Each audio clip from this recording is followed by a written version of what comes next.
Zechariah chapter 9. Zechariah chapter 9 is where we will be at, moving quicker through Zechariah than we are Matthew, but we're taking it chapter by chapter. And so Zechariah chapter number 9.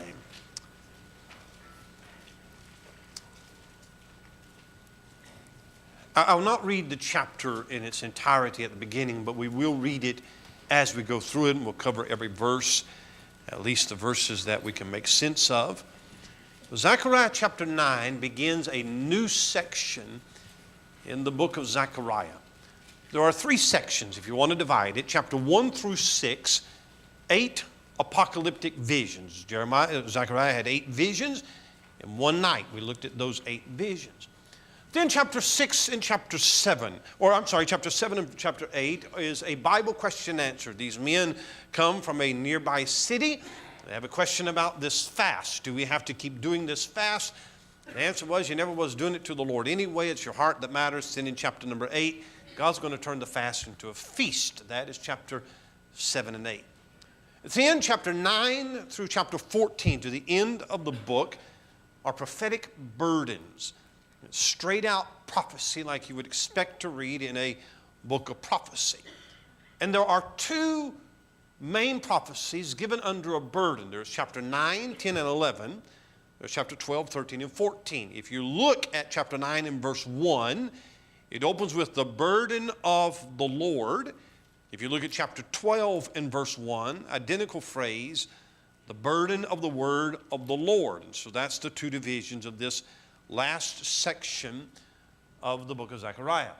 Now, just to get our bearings into the chapter, and we'll dive into this in just a minute, Zechariah 9 can be divided into 2 sections.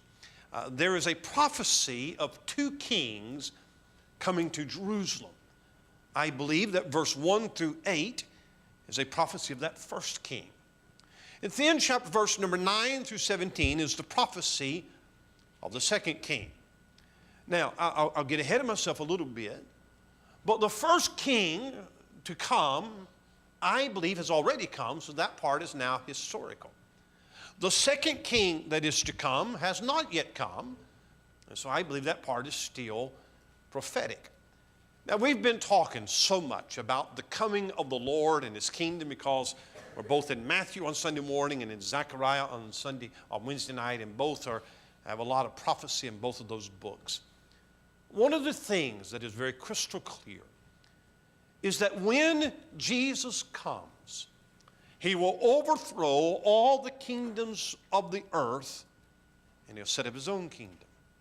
Beyond a shadow of a doubt, all the kingdoms of the world will become the kingdoms of King Jesus. And here's why that's a blessing. Is because if history has proven anything, it has proven that we are a failure at human government. I suppose that the United States has, the most perfect form of human government in a constitutional republic. I wouldn't want to live under anything other than a constitutional republic. But I think that if you and I knew the corruption behind our government, it would probably shock you. Even in our constitutional republic, bad laws are passed. The court system sometimes convicts innocent people.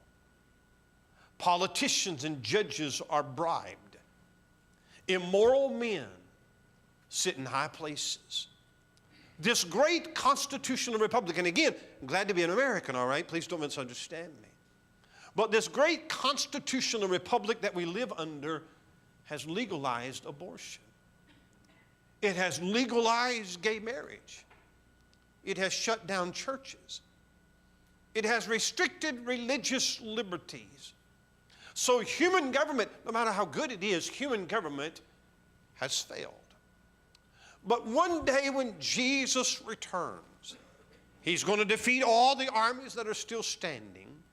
He will become the undisputed conqueror of the earth and will become the undisputed king over every nation and every kingdom. Now, the religious liberals, they hate the concept of a second coming and a millennial kingdom because it says that They can't do what Jesus is going to have to come and do. They're trying to bring in a perfect world and a perfect kingdom, and they're going to fail at that as well. Right. Now, Zechariah chapter 9 speaks about that king that is going to come and set all of this mess straight. Now, when you get to Zechariah chapter 9, we've already covered a lot of ground as far as prophecy is concerned. But really, chapter 9 through 14 covers the same time frame as chapter 1 through chapter 8. The time that Zechariah covers is the time from his day all the way to the second coming. He covers it first in 8 visions, backs up. Now he covers it in straight prophecies. The prophecy comes in the form of a burden. It is a burden that the Holy Spirit has placed upon his heart, and that burden lays out the great future that is ahead for Israel and for the rest of the nations. Now, Zechariah chapter 9 is a difficult chapter, especially if left to stand alone. But if you're able to borrow from other prophets, it sheds a lot of light in that chapter and makes it understandable. If you are a student of Bible prophecy, you would recognize that Daniel chapter 2 is a key chapter in Bible prophecy. You may also recognize that Daniel chapter 7 is a key chapter in Bible prophecy. I believe that Daniel chapter 2, Daniel chapter 7, and Zechariah chapter 9, I believe that you put those 3 chapters together because they're dealing with the same theme. Now, without going back to the book of Daniel, let me quickly review what Daniel chapter 2 is about. Daniel chapter 2 is about Nebuchadnezzar, who has an image in the middle of or a vision in the middle of a night of a great image, and that image is made of different parts of metal. It has a head of gold. It has a breast and arms of silver. It has a torso or a belly of brass. It has legs of iron, and the feet are iron with a mixture of clay. And the 4 parts of that image represent 4 Gentile powers, world empires that are going to come and dominate Palestine in history that is to come. Babylon, the kingdom in power at that time, is represented by the head of gold. The kingdom that will overthrow Babylon would be the Medes and Persians. They're represented by the breast and the arms of silver. The third world empire is the Grecian Empire, is represented by brass. And then the revived Roman Empire that is yet to come in times, represented by the legs of iron. You're familiar with that prophecy and that vision. But then you come to Daniel chapter 7. And in Daniel chapter 7, it is Daniel that has a vision in the middle of the night. And this time he has a vision of 4 beasts. Those 4 beasts, I believe, correlate to the 4 parts of Nebuchadnezzar's image. It predicts the same Gentile powers that will dominate over Palestine, just as was predicted in Daniel chapter 2. It's interesting to me that when Nebuchadnezzar saw that outline of history, he saw it as a great image, because that's how man sees himself. Man gives himself titles like Alexander the Great, Caesar the Great. However, in Daniel chapter 7, you see it as God sees it. And God sees it much differently. He sees the kingdoms as wild beasts. There's 4 beasts in Daniel chapter 7. There is a lion with wings. It represents the Babylonian Empire. You'll have to study all of this out on your own. The second beast that he sees is a bear. That bear represents the Medes and the Persians. The third beast is a wild he-goat. Represents the third kingdom, the Grecian Empire, Greece. The fourth beast is undescribable. It's so terrible that he can't name it and he can't describe it. There's nothing to compare it to, and it just represents the revived Roman Empire. Now, I bring Daniel chapter 2 and Daniel chapter 7 over into Zechariah chapter 9 because I believe that Zechariah chapter 9, verse 1 through 8, doesn't deal with the 4 powers. I believe that those verses deal with the third power. The third Roman Empire that Daniel 2, Daniel 7 talks about is the great Grecian Empire, and it was ruled by a man named Alexander the Great. These verses, I believe, are a prophecy of judgment that God is going to bring to the enemies of Israel, but not to Israel itself. They're going to watch as a mighty conqueror sweeps through and is going to put their enemies to waste, but Jerusalem itself will be spared. The man that God is going to use for that judgment is a godless pagan man named Alexander the Great. Now, there's something that you need to note about Bible prophecy. I think it is very important to understand. There's often a dual fulfillment in prophecy. Oftentimes, something is prophesied, and it takes place in the near future. But that event or that person is also a prophecy or a type or a picture of something greater that is to come in times. For example, in Daniel chapter 7, Daniel prophesies about a horn, a leader that is to come. We believe that leader is a man named Antiochus Epiphanes. I'll talk about him in a minute. We know about that from history. Antiochus, however, is a type of the Antichrist who is yet to come. So in Daniel chapter 7, when he describes this particular individual, there is a historical partial fulfillment in type, but the full realization of that is still to be realized in the person of the Antichrist during the tribulation. I believe the reason that the Bible does that is that it gives you a historical picture of what the future looks like. But I also believe that it does that because it says that if God can bring prophecy to pass in the past, then surely God can bring prophecy to pass in the future. The historical element of the prophecy is a signpost to say, see what I did? I told you it was going to happen. Didn't have no doubt that in end times it's going to happen exactly as I say. In Zechariah chapter 9, I believe you have a historical event, and I believe that you have a prophetic event. And the historical person that has already come and gone is a picture or a signpost of a person that is to come. Now, the first 8 verses deal with a man named Alexander the Great. Let me give you a very quick biography of him, and then we're going to walk through these verses. If you're still with me, say amen or grunt. All right. All right. Bible study tonight, all right?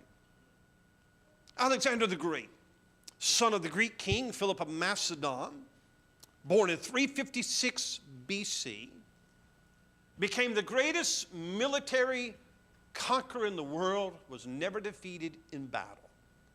By the time of his death, his empire spanned most of the known world. Whenever he would conquer a new land, he would build cities, and then he would import Grecians there, Greeks.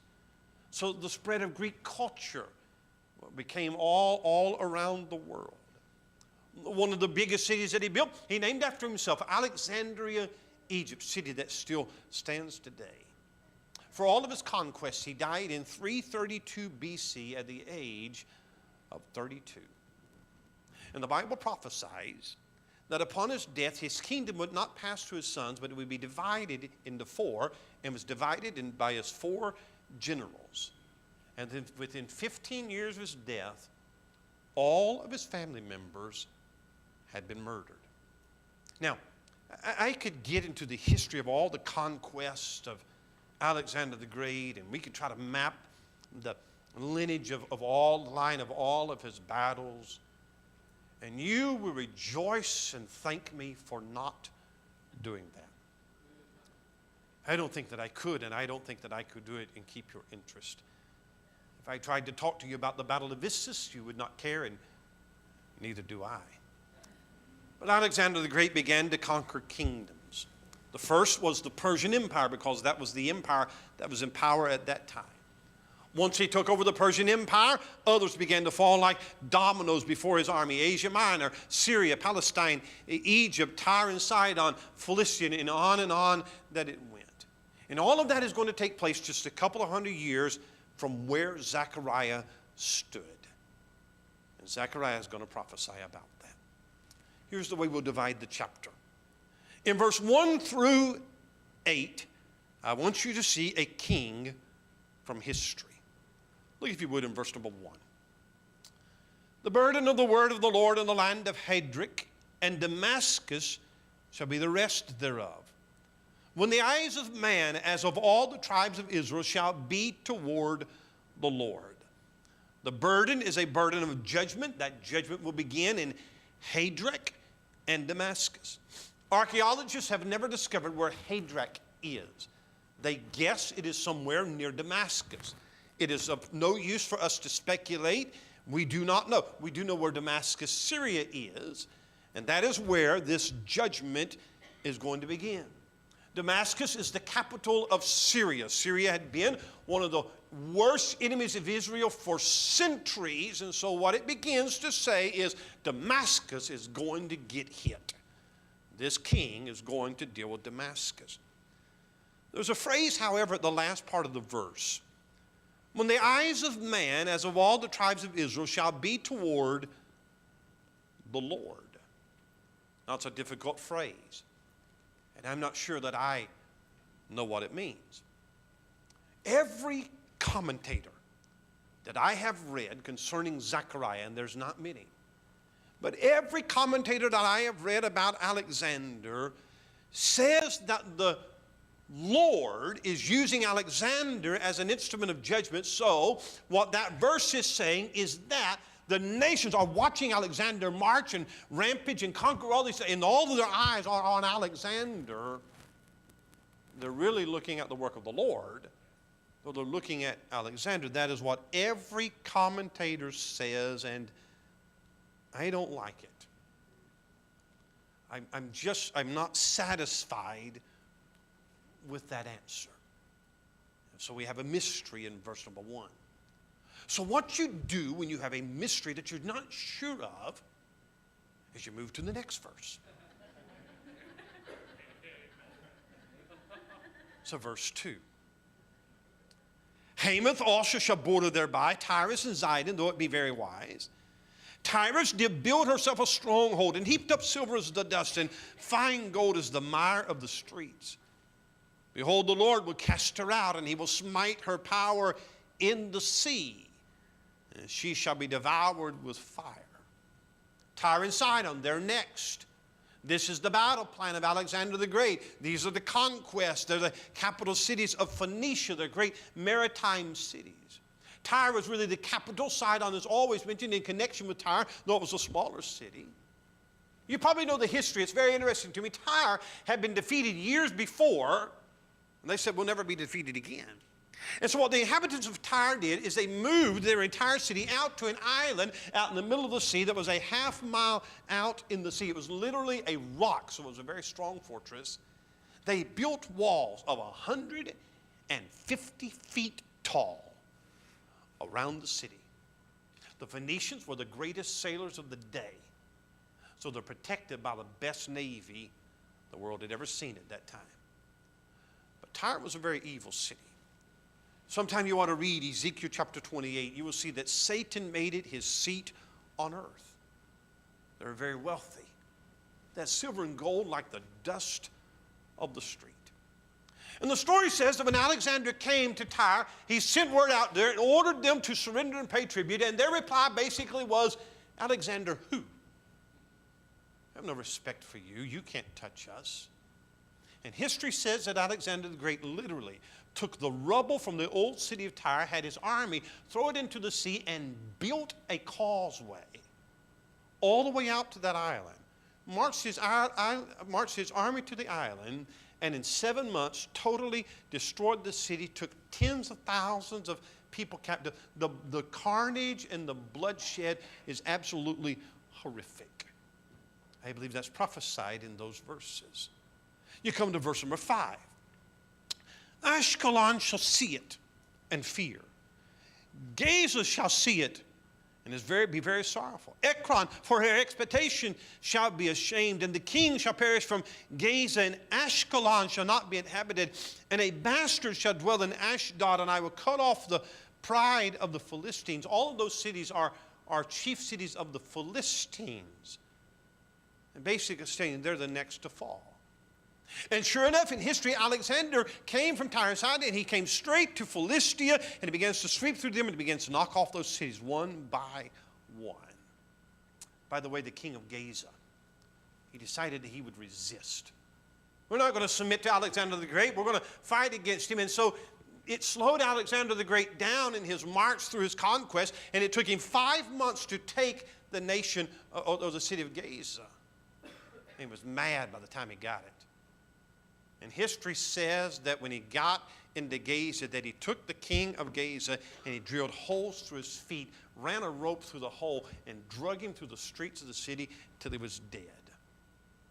And hundreds of years before Alexander or that king was ever born, Zechariah said that the king shall perish from Gaza. And that's exactly what happened. We come to verse number 7. And I will take away his blood out of his mouth, and his abominations from between his teeth. But he that remaineth, even he shall be for our God. And he shall be as a governor in Judah and Ekron as a Jebusite. I'll give you what I have read. The Philistines were pagans. And in their pagan worship, they would offer sacrifices, and they would drink the blood, and they would eat the meat that they offered on those pagan altars as part of their worship. But God would use Alexander to wipe them out, and it would end that pagan practice. And some of the Philistines would turn to God, and they would spit out their pagan sacrifices. I believe that's what verse 7 is describing. We come to verse number 8.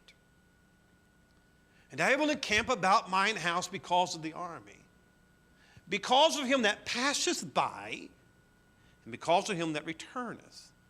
And no oppressor shall pass through them any more, for now have I seen with mine eyes. I will encamp about mine house. The house of the Lord on earth was the temple in Jerusalem.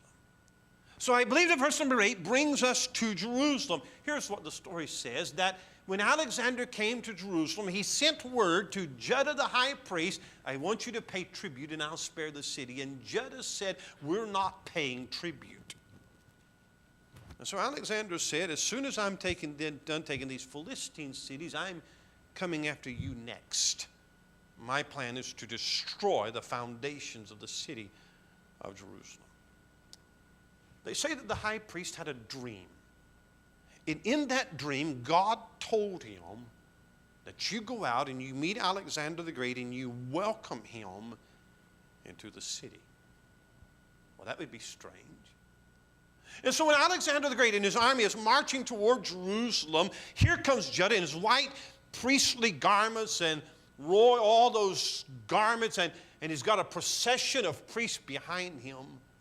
And they're marching out to meet Alexander the Great, and Alexander's army is coming, and here comes Judah the high priest in the priestly procession, and the story says that Alexander, when he saw Judah the high priest, that he stopped. He got off of his horse. And he came before Judah and he bowed down before Judah the high priest. And the men said, what are you doing? And Alexander said, years ago, I had a vision. And I had a vision of this man coming out to meet me. And because of that vision, Alexander the Great turned away. I don't know if the story is true or not. But I know that in history, Jerusalem was never touched by Alexander the Great. Because verse 8 says, I will encamp about mine house because of the army. Because of him that passeth by and returneth. Now here's an interesting phrase. Look at verse 8. And no oppressor shall pass through them any more. For now have I seen with mine eyes. There is a principle of hermeneutics you use when you're studying the Bible, and I've mentioned this to you before. It is called the gap principle. It is not the gap of Genesis 1. It is the gap principle. What the gap principle says is that sometimes there are two statements in the Bible next to each other, but there is a huge gap of time between those two statements. For example, Isaiah chapter 9 and verse number 6. For unto us a child is born, unto us a son is given. Has that happened?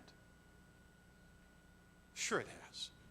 It happened at the first coming, didn't it? For unto us a child is born, unto us a son is given, colon, next statement. And the government shall be upon his shoulder. That hasn't happened yet. So between one statement and two statements, you have a colon, and we know now there's at least 2,000 years of time between those two statements.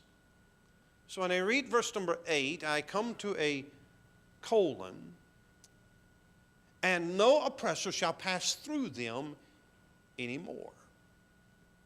I believe tonight that just like there's a huge gap in Isaiah 9:6, I believe there's a huge gap in Isaiah 9 and verse 8, where it's talking about Alexander the Great, and it takes a huge leap to the time that Jesus Christ comes.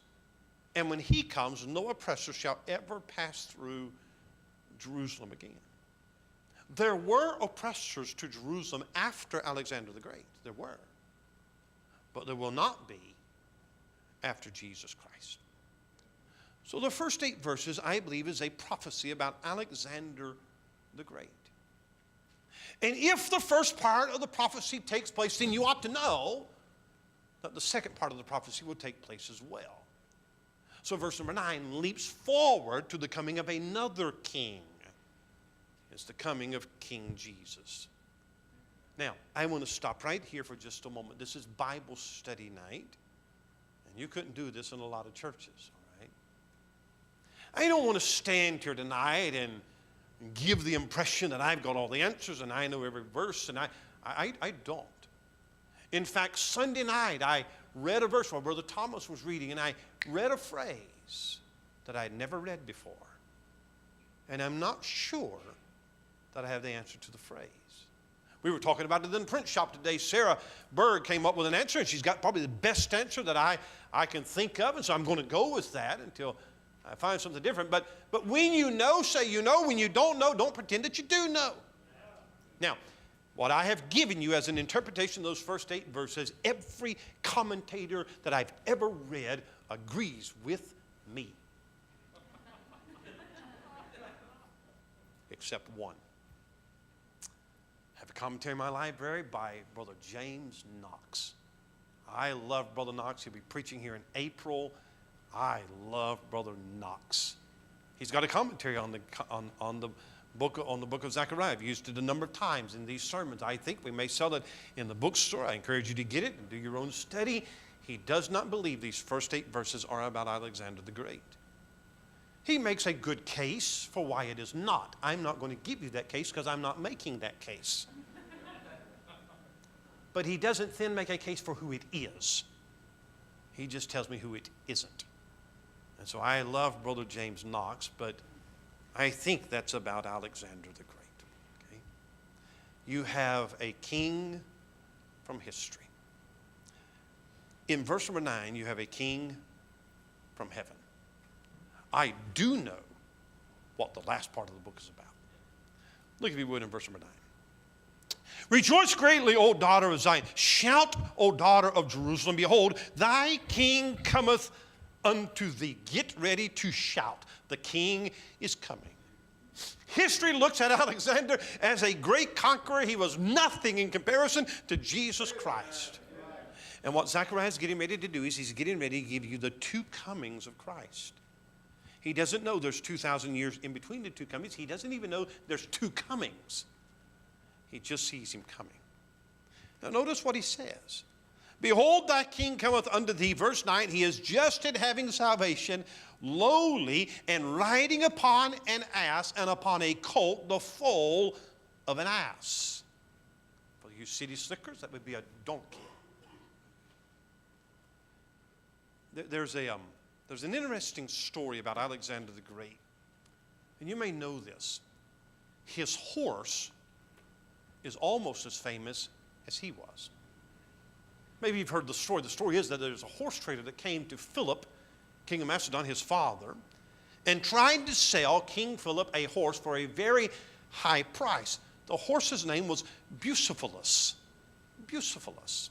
It was a massive animal, a great giant animal, jet black, had a white star on his forehead, had a huge head. Problem was nobody could tame the horse.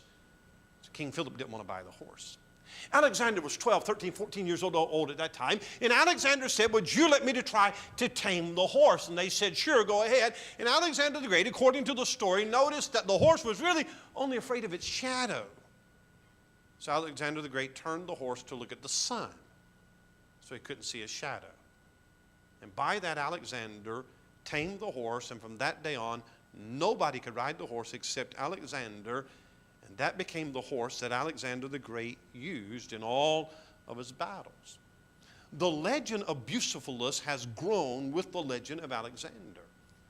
He was a majestic animal. Look it up tonight. Look it up and read about it. Alexander named a city after him. They say that they even know where the horse is buried. It's just interesting to me that history has a story about the majestic horse of Alexander the Great. And in contrast, here comes Jesus riding on a donkey. Did you know that in early Israel's history, it was respectable to ride around on a donkey? It was King Solomon who began to multiply to himself horses. The stables of Solomon are still standing in Israel, overlooking the valley of Megiddo. They say that the stables of King Solomon would hold 30,000 horses. He made horses cool. And from that time on, dignitaries and kings, they began to ride on horses, and donkeys fell to the bottom of the totem pole, and anybody riding on a donkey did so because they were poor and meek and lowly and humble. And this King Jesus from heaven is going to be a lowly king, and when he came riding into Jerusalem, he wouldn't come riding Bucephalus, he would come riding the colt of an ass. And of course we know that's exactly what happened according to Matthew chapter 21. Look at verse number 10. I will cut off the chariot from Ephraim and the horse from Jerusalem. And the battle bow shall be cut off. He shall speak peace unto the heathen, and his dominion shall be from sea even to sea, and from the river even to the ends of the earth. By the way, have you ever heard the phrase from sea to shining sea? Oh, I think that was borrowed from that verse right there, from sea even to sea. I believe that verse 9 talks about the first coming. Verse 10 talks about the second coming. The prophets didn't see the two comings because there was a church age in the middle of it, and they didn't see that. They saw it all as one event. But when he comes, he's going to end all wars for the duration of his reign, because chariots and horses and bows are symbols of war, and there'll be no need for those things. He's going to speak peace to the world, and his dominion will stretch from sea to sea, which is a way of saying all around the world. Verse number 11. As for thee also, by the blood of thy covenant, I have sent forth thy prisoners out of the pit, wherein is no water. Tough verse. Because of the covenant that I have made with Israel, I'm going to bring them out of the dry pit that they've been in. Perhaps we could say that Israel's been in a dry well for a long time, but God will remember his covenant, and he'll bring them out of it. By the way, verse 11 is written in the past tense. So it's as good as done. I'm going to do it, but you go ahead and mark it down. It's done. Verse 12. Turn you to the stronghold, you prisoners of hope. Even today do I declare that I will render double unto thee. They've had twice as much pain as anybody, that God's somehow going to give them twice the blessing as anybody. By the way, Israel is the firstborn of God. The firstborn always got a double portion of the blessing.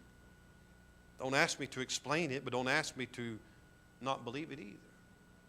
You say, oh, that's not what verse 12 thinks about, believes that. That's what it says. I believe it. If you don't believe it, find your Bible that you do believe. Verse 13.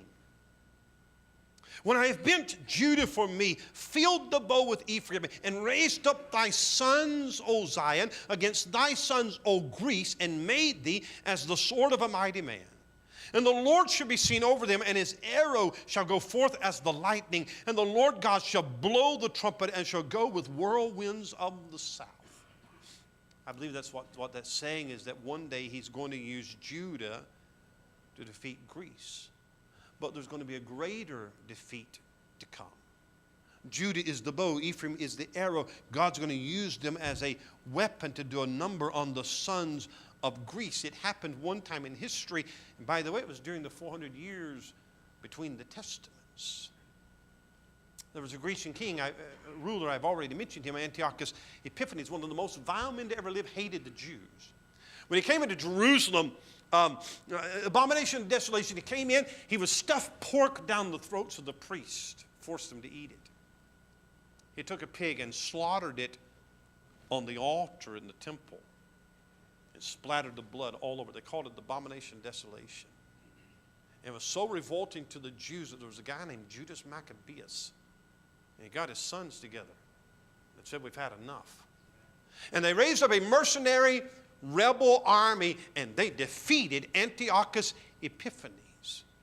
And it could be that these verses point to that time, and that scene, again, is to give us a signpost or a token of a historical ultimate victory that God is going to give them over their enemies. And then in verse 15, I waited a long time to get to this verse.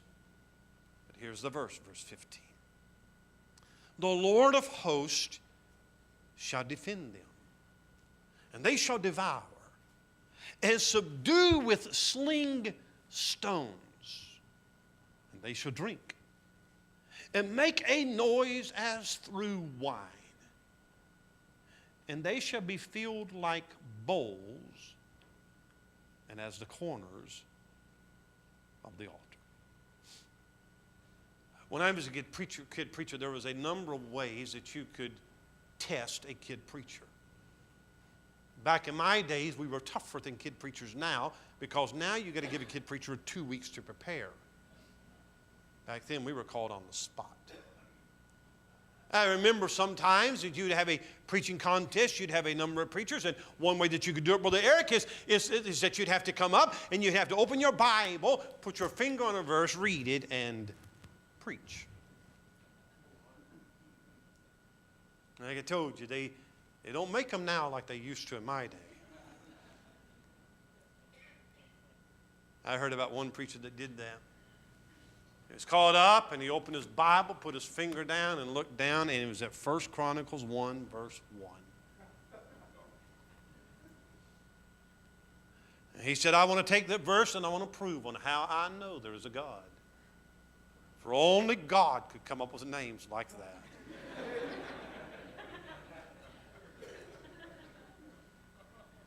I heard about the preacher that was in a preacher's fellowship where they called preachers from the floor. You have no notice, just, brother, you are next after this special. And they called a preacher to come up, and he didn't come prepared. He didn't have an outline. He didn't have anything. So he came up, and he opened his Bible up to the Gospel of Luke, and he read the story of Zacchaeus climbing up a tree. And he said, I want to preach this morning on the story of Zacchaeus. And he said, I've got 3 points. And he said, number 1, Zacchaeus was a wee little man, and right now, that's how I feel, a wee little man. He said, number 2, Zacchaeus was up a tree. And he said, right now, he said, I'm up a tree. He said, number 3, he said, Zacchaeus got down. And I think I will too.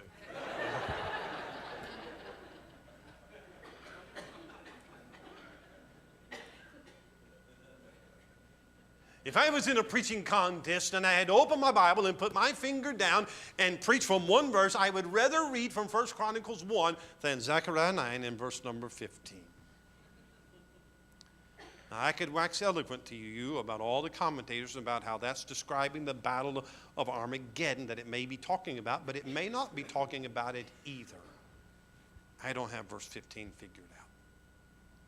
So verse 16.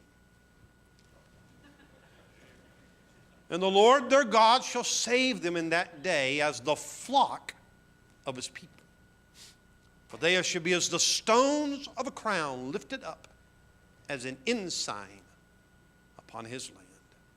Now the king is a shepherd, and he's rescuing his flock. And the idea of a shepherd king is going to be found several times in the rest of the book of Zechariah. I just finished reading Dad's book that he wrote on The Lord is my shepherd, and that's all I want. And it'll come out soon, and you need to get it and read it. Here's what I thought about sanctified imagination, if there is such a thing. Do you know how that every nation has a national anthem? How that ours is America the Beautiful, Star Spangled Banner, national anthem. I just thought, now this is not inspired or anything. Okay. What if the universal anthem for the kingdom of God is Psalm 23? What if the whole world is singing, the Lord is my shepherd, I shall not want? There'll be the flock as the flock of his people.